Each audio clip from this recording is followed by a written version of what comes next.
Papa, maman, mbote na bino, sango malamu ya moyo moni na mesa, ba visa kili, wenze ba visa nde agence Smart Consulting, bosa na biso confiance na $500 ya pamba, ozo matavion, ozo kende Turquie, te meza te bino bozo mona, ba visa ya moyo itandami, kutu mususu ezo ya deja ba visa ya moyo, awa tozande na lizi ba ya ba visa, boya ebeli bosa na biso confiance, na $500 ya pamba na Smart Consulting au Kenya Turquie. Bon, nous sommes en doute, pas douter. Awa na agence Smart Consulting, ils ont assurance, ils ont rapidité. Ozola na camarade, cousin, cousin, ils ont blague tes en notre côté, la réalité.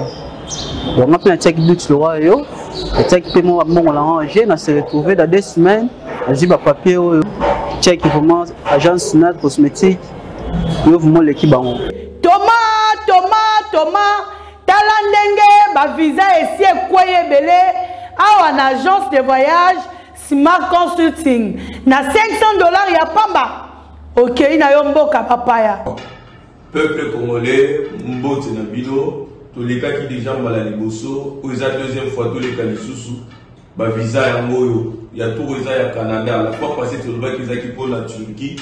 Les lots yango ils à Canada $500 ya pamba ozo voyager ozo ke le Canada tourna yo pe ezali les Canadiens Smart Consulting tous en Rompo Willery $500 ya pamba au voyager au Kenya yo Canada au Kotama to au tourisme tous zela yo boya et belé na $500 ya pamba bokei na bino na Canada. Merci biso to kolembate kolobati Agence de voyage à l'Okuta bako pakatambangu Smart Consulting Bazabana Smart Consulting. Merci. Mercredi malam na bakongolais se pris de paix. Mercredi malam na batonyo so baninga mboka oyo. Mercredi malam na badongolo miso nyonso bakana kata 1 cm ya Congo comme ya bango. Mercredi malam na FRDC, mercredi malam na la police, la service de sécurité nyonso. Batu nyonso babundaka ete mboka oyo etikala mboka oyo ezali mietete mboka oyo bachechola yango te.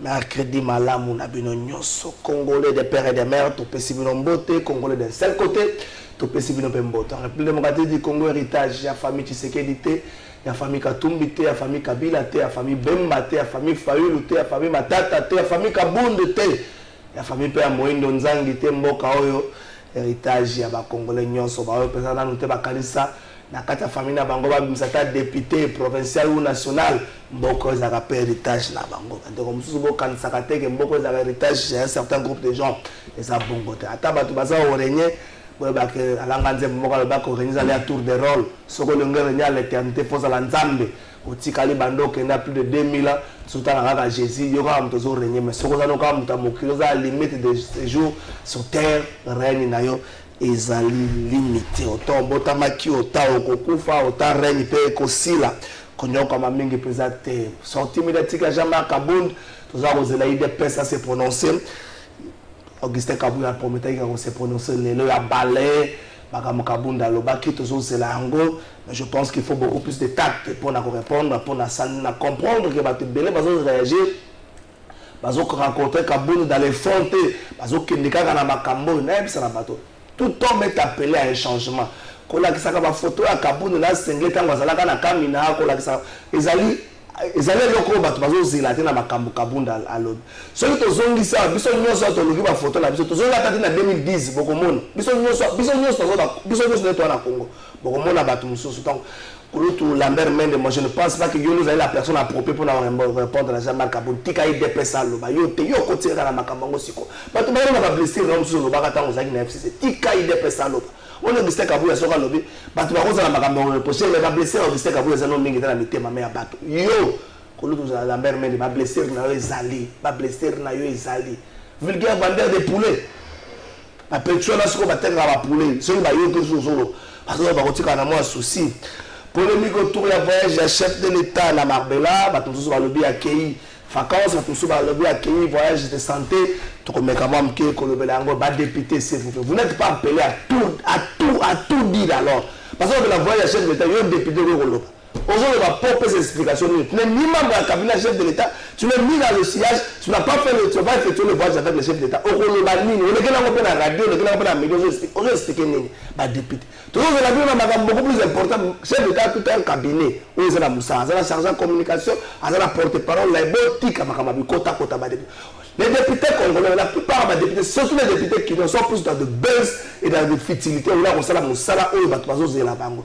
Kinshasa, il y a de l'insécurité pour les autres, si la terre vous n'êtes pas dans ça. Vous avez plus dans la spéculation, donc toujours qu'on parle, peut-être vous allez mode de vie au Bino Pona, mais les députés, il y a le président de la République, ça moussala n'a pas porte-parole, la présidente de la République, ça dit que tout cas, et puis, service à communication, pour les ambos, les alliés, polémique autour de ça, tout le monde a une émission à Bissou, suppression de 14 taxes en Bocanabisso, ça a été annoncé. Tout cas, là, le ministre et le commerce, ça a été un briefing, il y a plus d'éléments pour les Cambangolais, qui sont bénéfiques dans Bocanabisso, ceux qui vont alléger la taxe. Et ça, et qu'on permette à ce que Tobi Kamam Kemala Mobilo qu'on a besoin de prise à modeler, tout le belango peine émission à biso ya mukola. Bunagana toujours entre les mains de M23. Toki partout, to koti bisika nyoso. Pourquoi bande koana bazo longate? Il y a eu une polémique la semaine passée autour de la délégation à la République démocratique du Congo qui est en Ouganda.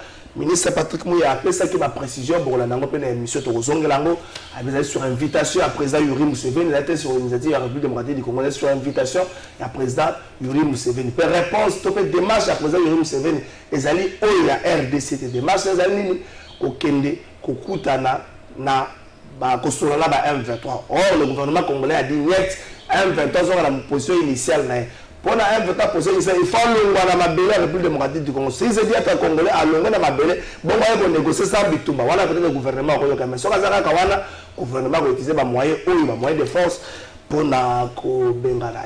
Représenter bino ba invité bon na okena régie dans un élément moko na lombango. Des invités na plateau na bisam ko aloyo ya mission de Congolais ndeko moka FCC de Jean-Paul Kazamba à s'excuser à connaître ma petit souci kaka na tongo alelo.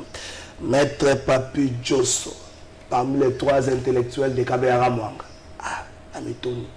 Mais intellectuels on a Kabera Mwanga bazo évoluer te banaka ngamba nango parmi les 3 depuis 2020 abaka parmi les 3. To comme la 2022 quand la chose là en 2020 en 2021 ça va en 2022 pour les ça la bakala minute ya kanga ngaka wana.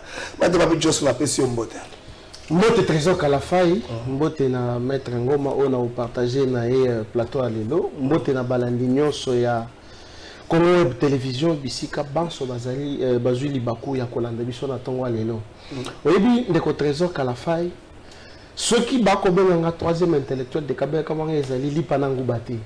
Ezali par rapport ya makambo yeko salema na mboka na biso au sujet ya nationalité.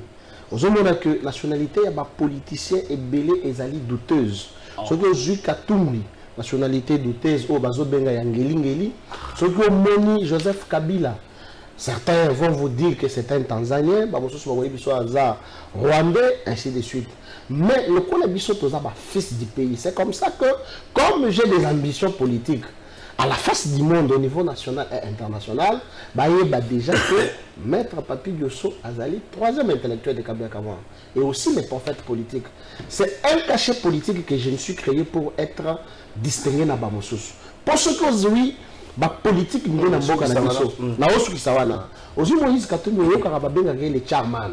So Moni Joseph Kabila babenga ka China Rambo Raïs.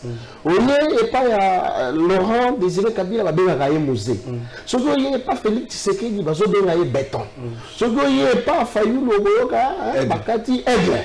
Donc c'est dans ce sens-là, na ligne wana que ngapé na créé prophète politique 3e intellectuel de Kabila Kamanga sans polémique. Merci. Défection ensemble pour la République. Ramboka Moïndo Nzangi a salipé parti action des volontaires pour la révolte patriotique, je crois, a salipé parti politique à annoncer a 13 députés nationaux, un sénateur et 10 députés provinciaux. Moïndo Nzangi. Moïse Katumbi a fait un conseil, Mokola Lendi. yango ekomi kokokisaka Moïse Nzangi. Est-ce que vous allez vraiment à solo leader pose la membre du gouvernement? Dans ta gestion aussi, le ministre ici à boire et à manger. Il facile, ma maman nous les canakunat. Dans ta gestion, comme ministre ici à boire et à manger. La bonne journaliste Katumbi. Moi je ne suis pas dans je ne serai jamais journaliste tshisekidiste, journaliste kabiliste, journaliste Katumbi. Je ne serai jamais, je reste journaliste. Il y a FCC, il y a Nîmes. Est-ce que Moïse Nzangi, tu te dis, après avoir causé la ministre, à mesure il y a un parti politique, pour ça, on va dossier, c'est la rayon.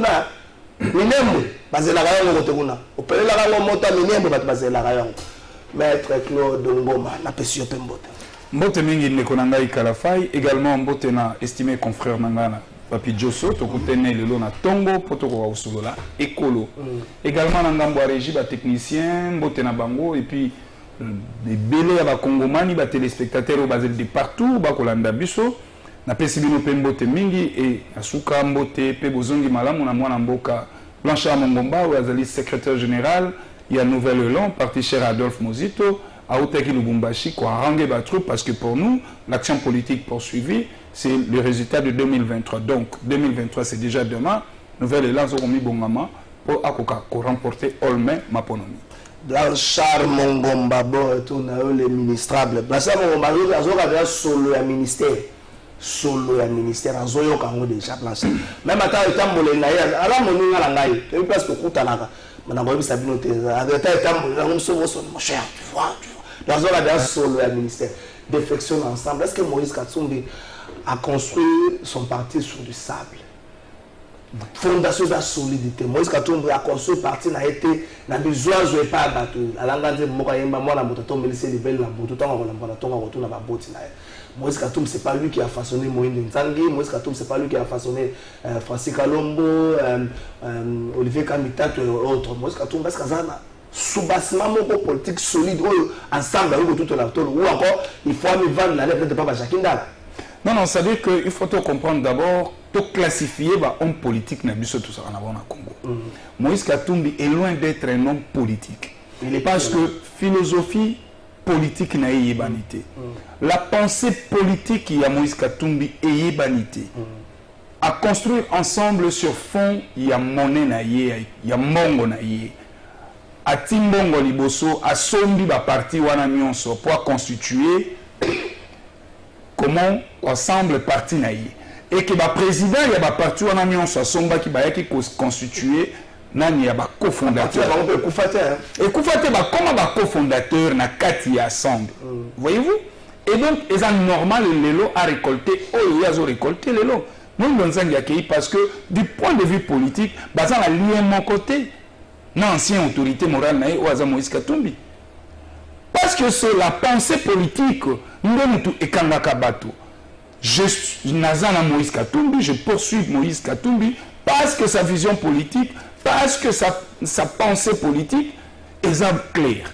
Mais pas naïe qui m'a solo liboso. Bato nyonso balandi wana kalate moindo nzangi azu courage ya liboso okenda. Ba opo batika li ba kwambwate epa. Pokuna likambo lo chocho et affaire à kolia. Ne lo bakulutu nanga ba dibangi pe à son âme affaire ya kodame. Donc ce n'est que normal ngai na ko loba mabete pona moindo nzangi, c'est un jeune azu courage naie et aussi le loi de la République lui reconnaît aussi les droits. Donc, l'air à Monique et Koki Nangote, voilà. Alongwe nae sans polémique à que. Maintenant, vous voyez ensemble, Ezali, parti moko politique, Oyo, et Vandi Sami, et Tongi Sami, Namabele. Donc, ce mot PP, tempête et Kokwea, pour Balanda, Bangonio son bongo, Mike Mukebai. Balanda bongo, Bangonio son. Mais je vous dis, Balanda bongo, Bangonio son. Yokondi Mamotonete Olivier Kamitatu atiki parti na ye ezalaki na ba député belé lelo yoka arc déception totale balanda likonda donc ezo la sama sembo ke bato yo tokokyo pesa bango confiance te ba ko kambeko lo lobby pamba te ba koyana molimo akop balanda ko belo chocho l'arme tu ba kolanda Moïse azaki awa gouverneur lelo yoka ke suko tebi apesi no 50 000 ako kabola mbongo neti ba kakawete Ok, au monde, il y a 150, ok, il y a 150, 50 000, les obima. Les gens qui ont les sous, à Kangi, Van, et comment bima compte good. Merci, Maître Claude Ngoma Papi Djosso. Ensemble, construit sur du sable, ensemble, fondement, fondation, ça ma cité et mon pépinier, c'est ce qui est, et oui, qu'on y a le Maître Claude Ngoma. Trésor à la faille. Oui, Bakliso Balobaka, tous ces pays ici-bas. Je me rappelle du vivant Yakadjumbo, paix à son âme. Kadjumbo nous a révélé des secrets au coup de Toyibagité, moi personnellement. Que la RDC avait un problème avec la Tanzanie, Société Boye, la Zambie, Moïse Katumbi. Moïse Katumbi a escroqué les peuples congolais, donc on ignore. J'ai suivi un kabiliste. Na CPR na été na banalise na mais au moins na lingaka phrase moko lobaka. Alobaka ni Joseph Kokonyengi ami bengaka ultra kabiliste. Joseph Kokonyengi aloba sur les antennes il y a une des chaînes Awa que batu nyonso bazali autour ya Moïse Katumbi. Bon succès yé mbongo wana esila parce que eza mbongo ya l'état congolais. Nazo senga ba association ba ONG. Papa sanga ta diplôme de mérite ko trésor Kalafay. Pour naza prophète politique. Toutes les prophéties politiques trésor Kalafay na lobaka et kokisamaka. J'ai dit à Martin Fayoul et Adolphe Mozito avant marche ya bloc patriotique. Mais ici bango bon tirer attention. Aussi longtemps que Bossi Bobengi Joseph Kabila Azalana Bino Bokeba. Je suis au monde de Olobina Blanchard qui est solo ya ministère. On a yebisaka Mozito na Martin Fayoul. Nazo ka solo ya séparation. Lelo confrère yako boyo ya moté. Donc ensemble pour les Katanga, non, ensemble pour la République. Bon, Nengo Bengi yango, eza parti politique, ezanga sens, ezanga couleur, ezanga fondation, ezanga soubassement. Pourquoi? Parce que d'abord, c'est un parti qui est créé par un commerçant. Est-ce qu'un commerçant a créé un parti politique et que le parti politique a venir? Non. Tous ces gens-là qui ont entouré, qu'on fait la Tangi Mike Mokebaye, depuis Mike Mokebaye a dans l'Assemblée provinciale à Kinshasa, qu'est-ce qu'il a apporté comme solution à Bakinois? Il est un seul individu. Non, mais c'est un député provincial, Ndeko Trésor Kalafay. Donc, comme pour vous dire que, on a dit ce qui Moïse Katumbi, que tous ces gens-là qui sont autour de toi, ils ont rodé pour mon solo. Les jours où on a intérêt à Bango Ezate, Bakolongwa. Les autres Zawad, nous avons senti les sous solo. Nous avons les VPM et affaires étrangères. Est-ce qu'il y a la rave? Se prononçant officiellement de Lutundula. Nous avons senti Lutundula Zokende. Pour des colliers un peu assis à Kinda. Au Komona, Mike Mokebaye à Kolongwa, Olivier Kamitak à Kolongwa. Donc Katumbi va se voir seul et seul. Parce que même si on est en réconciliation, on a dit non, réconciliation katangaise, ainsi de suite. Bon, qu'est-ce que Kabila a fait là? Les noms, Moïse Katumbi a récolté, résultat, il y a OIE à l'ONI. Ceux qui ont l'ONI, ma sangu. Merci Papi Djosso Mbongo pesaka maele était kasi maele pesaka nzembo le wa langa nzembo moko toko pona nini entre maele na mbongo na yebi wa maele na mbongo la plupart ba congolais ba pona mbongo ba robosa na maele tango ko zwa mbongo otela ka oyo vengo bazaka na mbongo na kana koma ka petit to ba grand prêtre tango na tsala na solo yo za na bombo zo vivre na passer nene yo za na bombo biso to ba grand petit tango na biso vile ala te oza na bombo yo kufita ozo bibo ba banzambe muto sana ke nene ozo bombo na nene. Donc, il a régi tous les éléments. Ça fait 4 jours pour jour depuis Atika Kibiso Jack Mbadou. Le gouverneur à Congo Central, Tangazo Koufa, le 19 juillet 2018. C'était hier, 19 juillet 2022. Donc, ça fait 4 ans. Dans le cimetière à Nécropole, à Toumatouboua, dans Koulou, qui was à l'époque vice-gouverneur Naïe, puis à comme gouverneur à Haïti, comme gouverneur lié à Congo Central. Akendaki ko déposer gerbe de fleurs naïe. Bana Congo Central na matanga Jacques Mbadou Batouboua la belé papa mayemba pasi ya kubungisa mutu pona bapaya et si la race qui bakondi pour bona bana ndako même ata bato bakende bakundi ntango bakokende soka baloki atali a chambre awa boye Jacques Mbada banda kolala nakoko kozala bomona te ko banda na gouverneur tina mtaso mais c'est ça na bomba mais bato bakete ato matubo na nkuluka zaki na cimetière na kopoto ke na riche.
Merci à tout Matubwana Nkuluki azaki na tombe ya Jacques Mbado. Bato mususu matanga esila. Bobo sana Jacques Mbado bobo sana yi. Mais papa sala ka bisobo asala ka bisobo congolais. Même ata gouvernement provincial bomona nité. Ata na messe bomona nité mais pourtant zaki na matanga. Bon to kolobelo ko mokote. Claude Ngoma. polémique autour il y a déplacement de chef d'État dans Marbella en Espagne. Certaines langues disent que à quelles vacances, certains mon conseil à qui la soins de santé. Je viens depuis ce matin, c'est prononcé dans les médias moko, ni porte-parole, il y a président de la République, ni membre du cabinet non, chef de l'État, Sali Boye, voyage chef d'État, monsieur Fozana secret, tout n'est pas député, chef d'État doit vivre dans bon à contrôler. C'est comme un voyage chef d'État dans la chef. En fait, on a encore beaucoup de gens qui ont du mal à comprendre le fonctionnement de l'État moko démocratique. Mais est-ce qu'on a besoin de cette polémique autour du voyage chef de l'État? Est-ce que c'est mon compte en boca bimi? Il faut tout polémiquer autour de ça, autour de une communication officielle de la part de la service là. Très bien, de Konangaï, au moni problème où il y a communication à la présidence, ils ont posé problème, il y a makasi. Le service n'est sur la communication, on a évité mon amboka chilombo, sur la dépassé ou quoi. Tout le bakayango boutou moi. Que défaillance et makasi na ba service ou la présidence ouana. Spécialement la communication na. Communication présidence de la République et ngulumaka ya GT. Communication ya brouette. Or, ceux qui disent que la mouka to récupérer yango to bongisi to beti, ba mokuna ba bongisi mbangu bazongi. Ozomona. Moi na mboka Tshisekedi aza humain neti biso nyonso. Nzoto nyonso sengeli ningana. Soki nzoto ningani eza lisumu te za nzoto. Ngana za na plateau boye na koko kweya boye. Na la mouka ki bien na kwe nzoto ningani. Et lisumu te a ebendete. Et surtout que voyage na ye ezokenda na mbongo ya ba contribuable congolais. Non, on doit et sengeli toyeba, ils ont sécrété. Oui, ils ont sécrété. Même tabeli, mutonyo sabelaka. D'ailleurs, écoutez vos amalamu, ceux qui ont pour raison de santé, biso nous stoye bango to tient na balo sambo na biso. Parce que mutonyo sabelaka. To tient na intention à prière na biso, mais tant boko bomba, ezo sungate. Nangambo Assemblée nationale, tous la séparation des pouvoirs. Au moins les députés bakota balanda cop. Au comment na cop, au niveau de la cop tina suka. Mais oui. Parce que la sortie médiatique nyonso, il y a mon ambo qui est lésé. Na comprenez comment attacher des presse. Il y a présidence de la République. Ou soit tu n'as pas mon journalisme, mais au Kangamaïka en anzoto tilelo. Alors bon ça n'a pas député. Donc on doit marquer au comité député mais inconscience il y a action, il y a mandat na yo aux alango. Parce que na minute ba na vacances parlementaires. Il y a mamuni ni azo ça. Na minute ba na vacances parlementaires. Et les airs yewana. Azo kendate et le comment côté. Papa passé à 3 mois de vacances, il a encore du temps. Combien de députés ba kendorti à rapport à vacances parlementaires. Même yeno les airs. Jamatika. Est-ce qu'on vérifie dans la service? Non, la politique n'a rien bisayo. Donc, l'air azoloba au état santé, il y a mon konzamboka, aizana ngambo présidence, il y a l'ongo assemblée nationale. À côté, nous sommes à l'air mon konzamboka au Kenomo na eba olongolé loko. Il y a on a oublié les accords. Moi namboka les airs zala député. Il faut pas. Tika o ezali na ngambo présidence, tika la présidence. Olongwe pas Moïse, comme il va faire. Merci. Claude Goma. Papi Djousso, la communication au niveau de la présidence de la République continue à poser problème. Le Congo va peut-être arriver avec Nindou et Bongaki. Mais un voyage chef d'État, est-ce qu'un voyage top secret, chef d'État qui soins de santé, qui vacances, les gens se permettent de polémiquer autour de ça. Est-ce qu'il faut un petit calagana Makambouana ou encore, surtout que les chefs d'État voyagent avec Mbongo et Congolais, déplacement vini, c'est Mbongo et Congolais. Il faut bien informer quand même les Congolais de tout mouvement à Mkonzamboka. Trésor Kalafay, Nazali, secrétaire général adjoint en charge de la question juridique qui a parti à NCL, petit président Gilles Bavomamba, Mbote Iskazali. Parti Nabiso à NCL, Tozali, membre et un regroupement politique FPI. Force politique et sociale alliée à l'IDPS. Ok. Tous en akati ya union sacrée. Mabe ou soit souffrance on a nazana ngona kati ya union sacrée eza koloba sembo et ce qu'il faut koloba sembo. Est-ce union sacrée dans la cadre? Il y a des cadres, nous devons présenter cadre union sacrée. Union sacrée dans la cadre. Bon, union sacrée dans la cadre mais ils en a ba membre. Ah OK. Donc ça dépend, il y a terminologie à moto. Nga nazali membre ya union sacrée via parti politique nangai. OK. Et donc la difficulté on a limina biso eza par rapport il y a soki moto ya union sacrée asali mbeba nga na kotelema mpona kodénoncer mais okokutana balisanga na biso bakoloba na nga mais yo oza moto ya union sacré ozobeta moto ya union sacré ndenge nini si tel est le cas kolata lisusu baeffigie ya regroupement na biso te. J'ai été suspendu dans le regroupement ya biso. Pourquoi? Parce que na koloba solo la question de la communication à la présidence de la République ezali, je peux dire, normalité. Présidence de la République, communication, nous avons appris que va dépenser environ 30 000 $ par mois, à moins que va vérifier. J'aurais entendu cela. Mais est-ce que 30 000 $ par mois au Bazali qu'on dépenser et ça la kamoussa la ligne? Yango Monibiso, jeune, il y a Union Sacrée. Nous avons créé ce qu'on appelle les collectifs de communicateurs, il y a Union Sacrée. Mais on a dissoudre Yangot. Ah, ok. On a quitté. Oui, même Claude Bolazokama. Non, on dissoudre. On a dissoudre parce que c'est moi qui suis le géniteur, c'est moi qui suis l'initiateur. On dissoudre. Oh, Zalaka. Non, Tala. Structure communicateur, Union Sacrée. L'initiateur et le coordonnateur, c'est Papi Djousso. Donc, le coup de la monique que vision qui respecté, collaborateur et bien c'est comme ça que j'ai dissous cela. Donc, Donald l'union sur le donc, ceux qui ont moni bango bazali ko se présenter en qualité, il y a des communicateurs Union Sacrée, ils allaient fausser, il y a bango non. Le géniteur a déjà dissous cette structure. On a revenu un peu dans la communication, il y a la présidence de la République. Vous savez que tout ça, pour suppléer, pour vulgariser l'action du chef de l'État. Si le président de la République voyage, on doit quand même nous annoncer, le président est allé en Espagne pour tel ou tel autre motif. Tout le monde a souhaité accueillir, par exemple, la sommet, il y a loi qui a mais comment on ne dit pas que non? Président de la République a créé l'Espagne. Donc, polémique, à qui profite cette polémique? À qui profite? Mais ils ont profité de la Mouka, on a PPRD, FCC pour la qui ça, faiblesse, il y a communication, il y a présidence. Et profiter de la Bissote. C'est comme ça que Bissot tombé dans la gamme au Konziambok. Attala, le tala makamboka bunda sai. Président de la République a talana nous entourage naé. On a toujours. Je ne veux pas un jour mon président de la République, Félix Tshisekedi ici Kozal. Je pense même que service à président c'est Zolandanga. Un jour Félix Tshisekedi a reprendre le même parole Kabila Lobaka. Mais tant que Kabila Zoluba, je manquais 15 personnes. Kabila avait raison. Kabila avait raison. Kabila manquait 15 bonnes personnes. En termes de collaboration, il avait raison, il avait tort. Ok. Raison pourquoi? Parce que il a oui, il est opposant. Parce que il a réussi à rendre ma professeur à l'université Badialelo. Batunaye na betelo lisolo ya ndena sala caricature ya ba prof nyoso mo vasakani Evariste Bochab Nemi Mouyanya professeur Luman bango tout nyoso.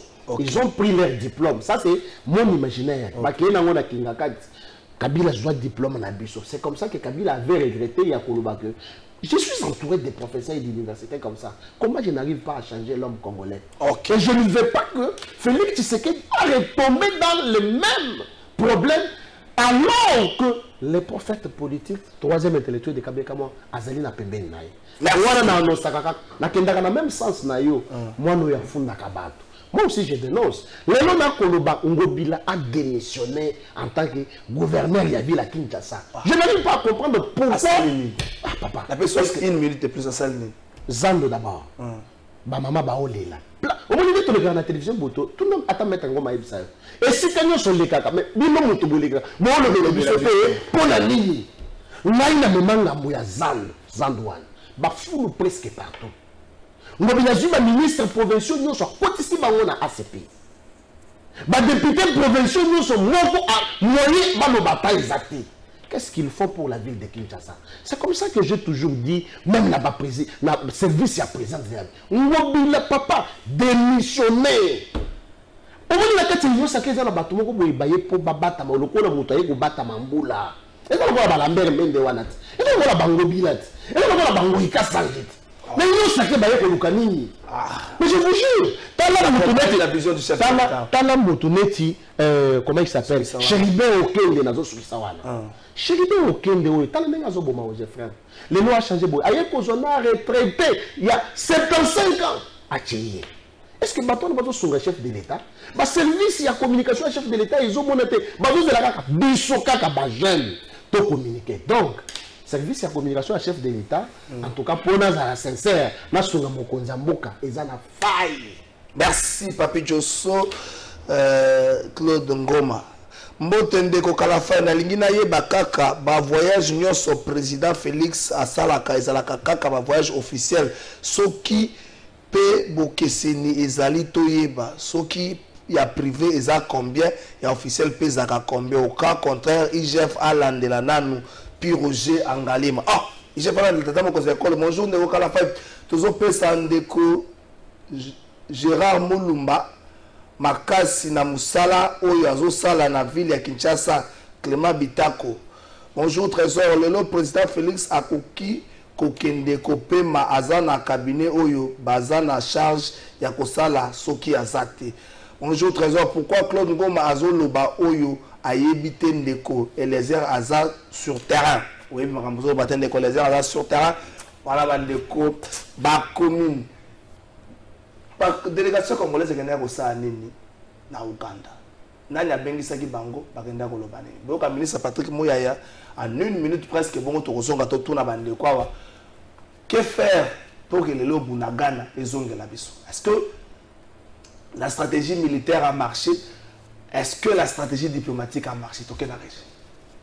Lorsque nous sommes partis à Luanda avec le président de la République, je pense 48 heures plus tôt, le président Museveni a contacté le président Tshisekedi pour lui demander d'envoyer une délégation pour échanger avec lui sur la situation, évidemment, à l'Est, et pour que ces derniers proposent ces pistes de solutions.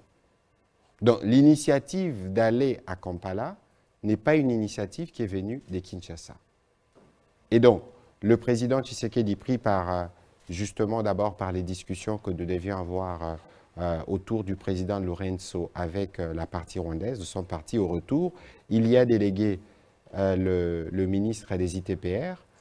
Pourquoi? Parce que c'est avec lui que nous étions il y a quelques mois au niveau de Pondwe en Ouganda et à Bunagana chez nous pour le lancement de travaux de la construction de la route. Il est parti parce qu'il y a justement des questions de ce type qui étaient au centre du sujet. Il est parti avec le chef de la maison militaire, le général Toumba, le général Rui Bassira, et avec, je pense, le directeur général de la direction générale de migration. Lorsqu'ils sont arrivés sur place, je vous épargne des détails parce que vous avez vu des images, ils ont été accueillis par un protocole particulier parce que directement l'audience était filmée, il y avait des médias et il y a eu la communication qui a été faite à son retour, au retour. Le président Museveni a donné son... Merci Boyoki, Patrick Mouyaya, ministre de la communication et porte-parole au gouvernement. Claude Ngoma, polémique est autour de Kambouana, le ministre a précisé qu'il y a une invitation à Bangote, une initiative à Bangote plutôt, qu'il y a une invitation, il y a un ministre et un président ougandais. Peu, Makan, na limbo la bina, le bitan bakomi, baeba kite, nengeni bakambo, bakomi baeba na beaucoup de gens qui ont été un peu moi. Bamona bayali bango télévision balamoko en direct na télévision yolo Museveni a lebi makambo na même le makambo le bami kule yango tende tali gouvernement congolais. Le gouvernement congolais ne va pas négocier avec les M23. Dans ce temps Bonaga nous continuer causer na maboko il y a M23. Que faire? Mon cher ami, ezali incompétence notoire oyo to dénonçaka butu moi na ba plateau na bino. Encore une fois, Patrick Mouyaya azali à la hauteur, il y a la responsabilité, il y a mission na été. Chaque fois sortie médiatique na ye, elle a toujours raté. Et ça c'est grave pour notre pays. Un porte-parole du gouvernement a tenu speech moko, où ils ont rencontré même pas la conclusion. Il y a délégation au Kendaki Ouganda. Il y a le ministre Makambo Mosusu. Mais où les bimina na kati ya conclave wana topé invitation au bana mboka bakende ko répondre ezalaki autour ya question sécuritaire à l'est de la République démocratique du Congo. Oui. Mais il y a biso makambo ya nzela ya construction. Non. Alobi misère ça, alobi ministre il y a travaux publics et infrastructures azalaki kuna du fait azalaki en tête il y a délégation moko oyo baza solaki na ba Uganda alikambo tali nzela nazo ya azalaki kuna nazo ya mon cher ami nazo ya mon cher ami opesi nga yango mais nga na kotunga naza politique nazo kende na oyo limité non kende na oyo limité toloba même eza bongo c'est que le ministre d'État en charge des infrastructures et Kokenda en solo na homologue naï. Comment vous pouvez comprendre un contrat qui signé entre deux États et comme à un moment donné, Bino la partie RDC, Botindi, ministre, donc va inviter ministre Wana et pas la présidence de la République, il y a Ouganda. Vous comprenez la monde gagné? Non. A invité le ministre Wana. A invité la partie congolaise. Le ministre Mouyabi, tant que Bazali na son ministre sommet à Luanda, invitation à Ouganda et Yaki. Mais dans le local ministre il y a travaux publics et infrastructures. Azalaki déjà la délégation Mokobo. Et Bazali ko solo là. Na ba Ouganda les kambo talinzela. Azalaki déjà ko solo ba na makambo talinzela to. Il y a même c'est la tête de délégation mais ministre Mouya Tamile biso chef à la maison militaire. La maison militaire voilà. Si vous m'en avez une question moi, to réfléchir, to aider ba Congomani ba yeba. Intitulé invitation à les Akini. Oh Museveni, République Ougandais, a Tindelaki, RDC. Motif de l'invitation à les Akini. Parce que nous sommes fait Kendawana. Barotin de l'invitation pour le mariage, barotin de l'invitation pour la collation, mais invitation il y a qui na partie RDC. Et pour l'invitation. Voilà. Mais ce que le roi dans le cadre de la coopération internationale entre deux États, coopération bilatérale entre deux États. Invitation il y a qui intitulé dans les Akini. Top motif dans les Akini. C'est de là où il faut tout kende. Même Yemoko Patrick Mouya a pensé de sauter pourquoi invitation n'est qui. Il faut même savoir que l'invitation est dans le cadre bouilli. Dans le cadre de la question sécuritaire. Dans le cadre de la question sécuritaire. Oui. Nous avons noté qu'il y a des mélos dedans. Si vous avez un cadre, il y a une sécurité. Il y a un cadre de la question sécuritaire. Mais pourquoi cette délégation a été conduite dans mon Mboka, ministre des infrastructures, comment Alexis Guizaro? C'est lui qui avait conduit la délégation. C'est lui qui avait conduit la délégation. Donc le problème est allé que motif et invitation à la bomba na si. Il y a aucun mozali l'air bakei kuna et bimi makambwa est. Et puis yoka conclusion au bimi kuna. Museveni a recommandé la partie RDC d'aller négocier avec les M23. D'où Bisso Nouvelle Land l'air tolobaka que bo sernaka question au insécurité à l'est de notre pays m'a bé. Parce que na Angola l'air boko kenda parti moko ezate. Na Angola l'air boko kenda l'aurait fallu bozala na Rwanda na Uganda na la partie à M23. Parce que bango nyonso baza ba partie prenante na crise wana. Mais bino bokeko solo la kaka na Rwanda. Si vous y wana Museveni a bisibino bokende bo négocier. Merci. Thérapie diagnostic ya mabe, thérapie ya mabe. Que faire 30 secondes pour nous goûter M23 dehors. Que faire? Il faut une organisation à monene na kati ya Congo. Pas na biso moko. Totia ba mapinga na biso na état ya malamu to pesa bango finance ya bien, to équiper bango bien. L'histoire du Congo sera écrite par les Congolais. Ça c'est Lumumba. Merci. Papi Djosso. Le ministre a apporté lumière dans les questions qui polémiques semaine passée. A expliqué une délégation à un certain nombre. On a pas à lobby. Ma proposition au président Ouganda Salé, ils ont engagé Kakaye. Ça n'engage pas au gouvernement congolais. Ça n'engage pas le mécanisme. Après si conseil, moi je suis obligé qui tout, moi je suis obligé conseil. On est obligé de après si conseil, n'a n'engage pas quand ça faut tout me maquiner. Mais pendant ce temps, pour la Ghana continuer entre les mains, il y a M23. Que faire? D'entrée de jeu, mettre en gomme, il faut que toujours passer un moment très crucial.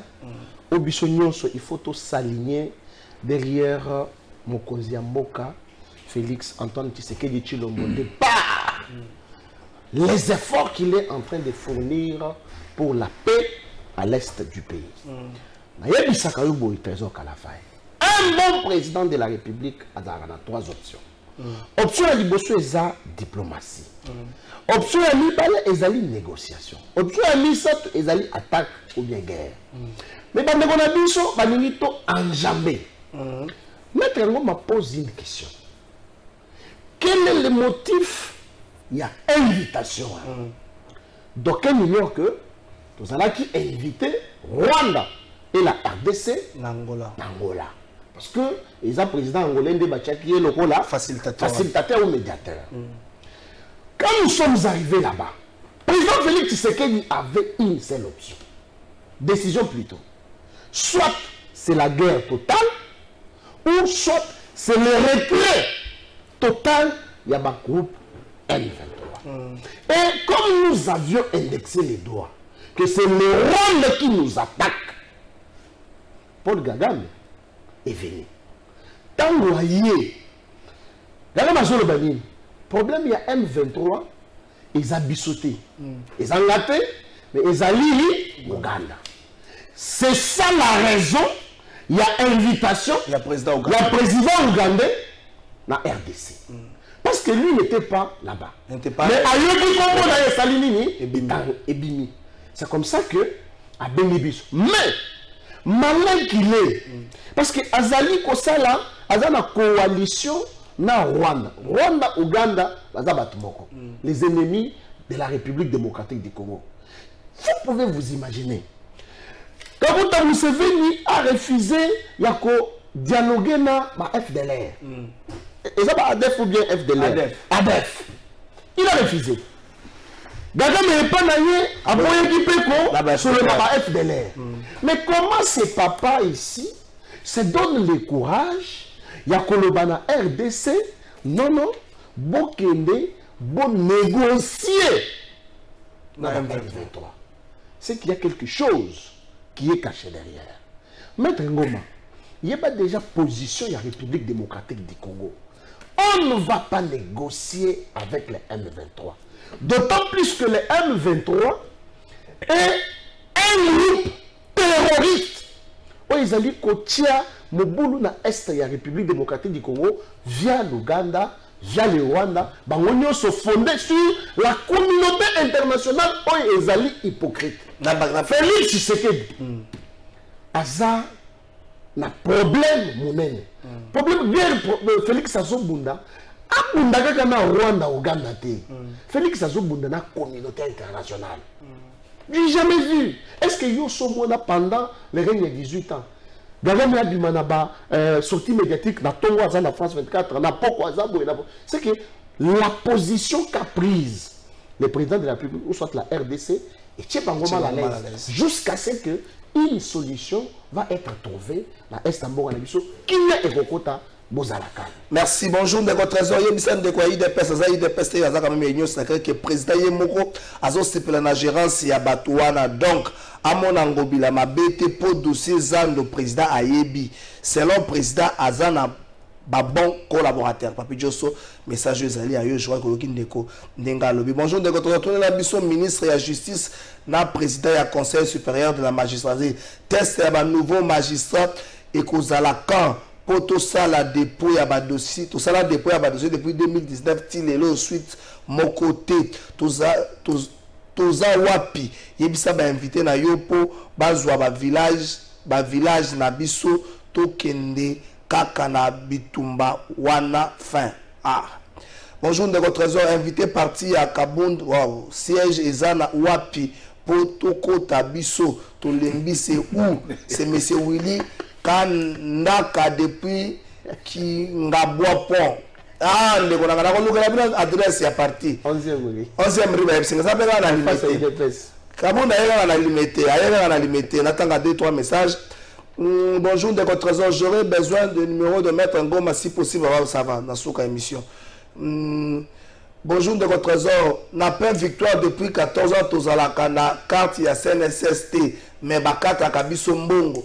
Les sous-sous qui va changer compagnie combo pour na ba travailler basala kandenge nini bosunga biso toyeba na droit na biso ba avocat bazana plateau ba kolimbola yango mais faut trop prudent là-dessus. Bonjour de contre le président peut partir en vacances, c'est ça normal, mais c'est le moment qui est très mal choisi. Une partie du territoire national est sous contrôle des étrangers en collaboration avec quelques Congolais. L'économie du pays ne marche pas, pauvreté absolue, mais le président part en vacances. Yangonde, les OP, ça passe na Kanda. Nos autorités sont à l'aise, Libanda, Yamboka, alors que baza awa pona mboka, pona kobongisa mboka Congo, ils ont participé mawa. Shadrach depuis Kingabwa. Ah, bana Kingabwa batomboki. Salut, plateau de vérité, je m'appelle Jean-Romain Nzombi. J'ai une proposition pour vous par rapport à votre rubrique. Ah, merci de qu'on entend on a souka. Ma message est le Kébélé. Bonjour, plateau de vérité. C'est l'exaucé. Je veux juste vous souhaiter bonne journée. Merci Ndeko. Jean-Marc Kabound à lobby. Toujours c'est la réplique. Réplique officielle, il y a IDPS. Réplique officielle, il y a IDPS. Gustin Kabound à lobby à Kolobalelo.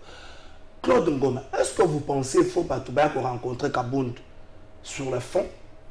Ou encore Batouba Kosala un aperçu historique sur sa vie, na l'apogée à connaître la vie individuelle en Congo.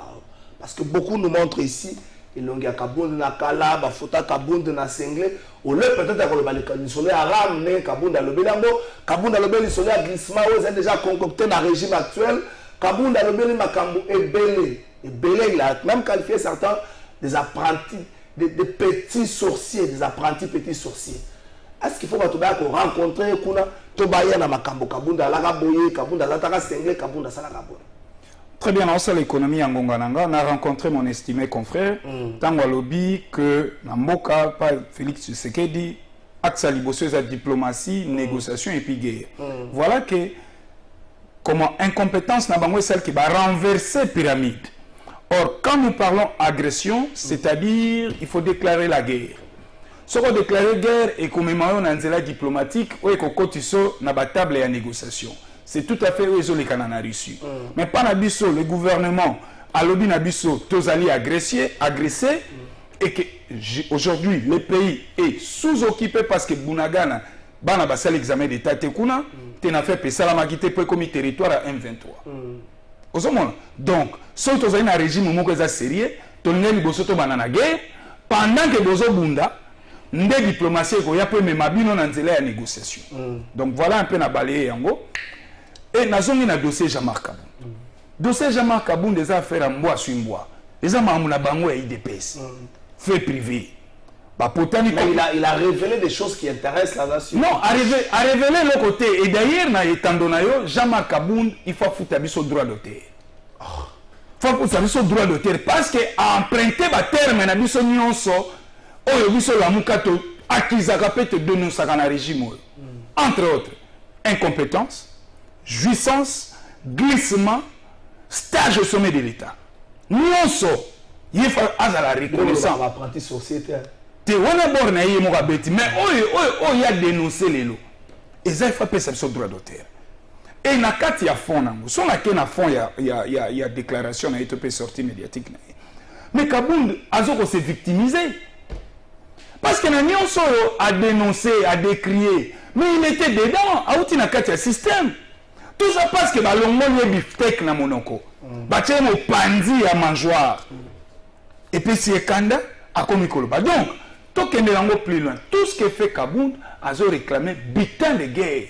Merci. Beta coup d'état électoral en 2018, COP et Simba. Merci, bonjour, tout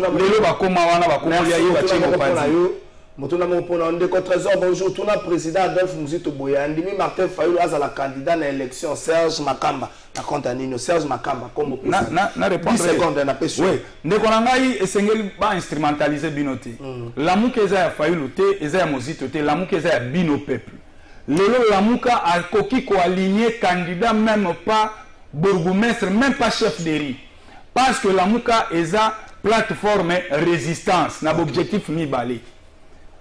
Vérité des urnes 2023, obtention, il y a large consensus autour de la loi électorale et souki. Donc, Makambouté, que Babi Sabino, président Moko Faza, candidat unique à la Moukate. Merci. Photo soit candidat unique à la Mouka, photo Sanganato, pèse à la Mouka Akoma, plateforme électorale. Nous sommes lisolo à candidat unique. Mais le lot, Toko Beta lisolo à parce que la Mouka va être dans le ministère intérieur. Merci. Il était dans le journal officiel. Merci Claude Goma. Bonjour Ndeko, Trésor, félicitations au troisième intellectuel de Kabe Yakamwanga. Mais un petit conseil pour lui, il doit quitter l'Union Salée pour sauvegarder, c'est l'Union Sacrée, mais l'Union Salée pour sauvegarder son intelligence parce que cette plateforme est médiocre, Ndeko Junior. Il s'agit de ça. Merci beaucoup Ndeko Junior. Voilà la beauté de la démocratie. Dans le conseil nayo, dans le traité yango. Ndeko Trésor Kalafaï, dans le likambo ya société à peine victoire. Maître Ngoma. L'avocat baza peut-être. Oui, vous posez cette question. Tala Batubazo Sunga, président de la République. Comment vous pouvez vous imaginer les gens qui ont travaillé pendant plus de 14 ans dans la société Wana. Mais Bateki société. Bazo paye sa bande konabiso wana de compte final il y a 500 000 francs. Est-ce que Bapesi bango de compte final tu vas garder bango dans ta pose à sika? Non, garder bango dans Bapesi bango de compte final. Et nous le bani. Contre zéro ou saute ba bengeli bango. Imaginez-vous un père de famille ou une mère de famille, bako paye ça un de compte final il y a 500 000 francs. $250. Ministre du travail, Bouchibé. Gouvernement de la ville à Kinshasa, ni pour tozo yo kanata te. Vous savez que Makamboyo, il faut président de la République à Mekanam Kota Lango Lissous. Les députés provinciaux, Mike Mukebaï, Mike Mukebaï, Azao. Azao, victoire chaque jour. Nous avons comme un message dans le lobby, non, président Félix Tshisekedi Azo Sepelana gestion en Gobila. Non, mais qui sont responsables? Est-ce que le président, est-ce que le président a la compétence, constitution, ils ont reconnaître compétence à président de la République à évoquer le gouverneur? Non.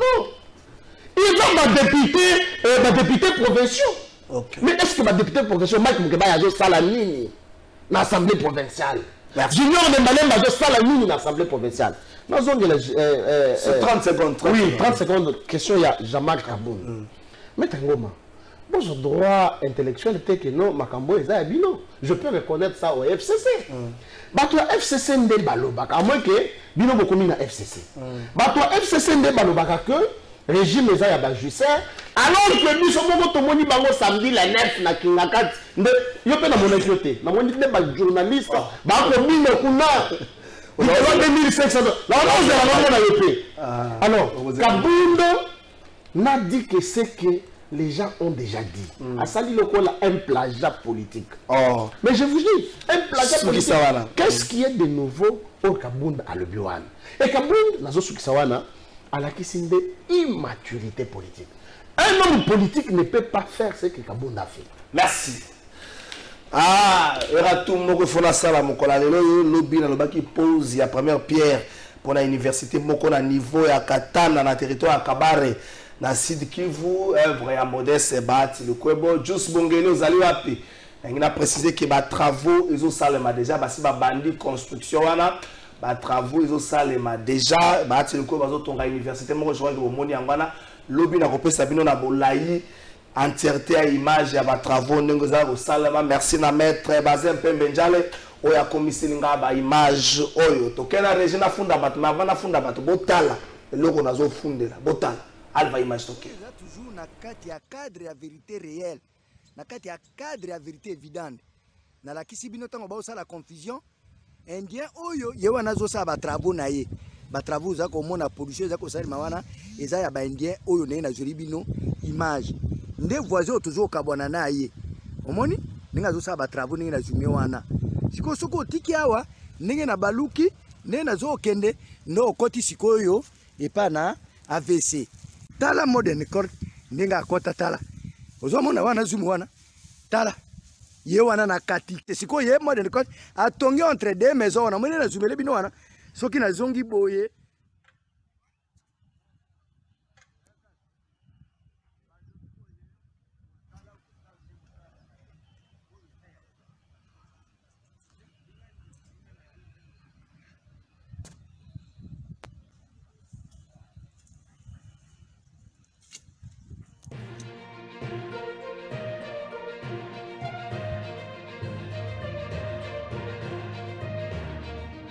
nafunda sikoyo bato tata mokonzi ekolo ofunda na bato nafunda lelo population de 5 ans.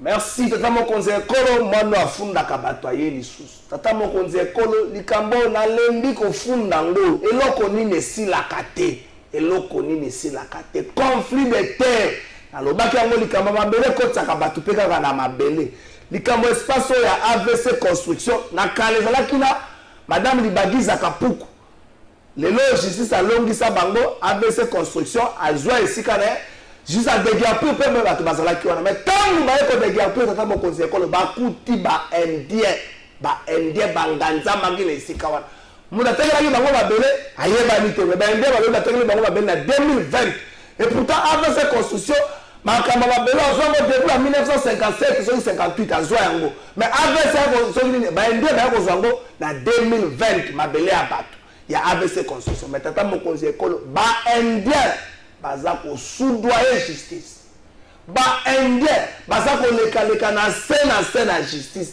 tata mokonzi ekolo yo moko olobaka oke mosala justice azosala ezosepelisa yo malamu te baindien baza kozwa meme bakonzi ya la police mpo baya kosala desordre na esika wana indien babengani na ndenge ya leta bakokende kobaluka boye abengi mokonzi moko ya la police bazongisi ye akokende kobaluka boye na justice mokanda balingi bazongisa ye tata mokonzi ekolo nini esilaka te kulutu nanga trésor Kapuku yo ozalaki na esika oyo justice elongisi AVC construction eza esika na ye mpo ya lobi asombango banda kala eza esika na me baindien oyo yo mpo oyi kotelema kulutu nanga trésor Kapuku olobike te likambo oyo ndenge baindien bakotaki awa soit oyebi te baindien toboyi bapaya te na mboka na biso mais lolenge ya kozwela biloko AVC azosamba azobundaka chaque conseil supérieur ya magistrature sala ngele eloko osilaka te aka bokonzi ya nzambe veille na bamagistrat veille na pareil judiciaire fumbu wana madeso esangani eza kuna na kati tala ebele makambo mabele ekotisaka bato na mabele tata mokonzi ekolo